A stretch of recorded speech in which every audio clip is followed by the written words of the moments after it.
I'm going to quickly show you how to have page numbering start from a specific page on Word. In this example, I have a cover page, a table of contents page, and on the third page does the actual content start.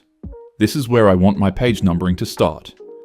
To start page numbering from here, click on the beginning of the page you want the numbering to start. For me, it's this page, right here, which is page 3. Then under Layout, click on Breaks. Then under Section Breaks, click on Next Page. It looks like nothing happened, but what we did is we broke this part from the previous pages into a different section. We can see this if we double click into the footer. We can see the different sections labeled as Section 1 and Section 2.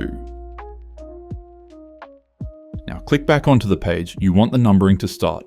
Doesn't matter if you are on the page or the page's header and footer. Then under the Insert tab, click on Page Number. Here you can pick whether you want the page number to be at the top or bottom of the page and in what style. Pick what you want from these options.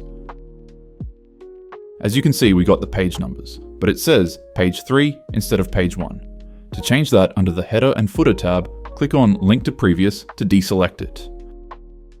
Then click on Page Number and Format Page Numbers. Then under Page Numbering, select the Start At option. Type 1 in that box and press OK.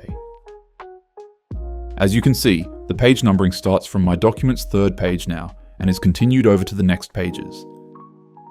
If we scroll up, we might see page numbering for the previous pages left over. To change this, double click on the footer, highlight the page number and delete it. This should delete these unwanted numbering on these pages and keep what we need. Just to let you guys know, you can always change the formatting of the page numbering to whatever you want, whenever you want.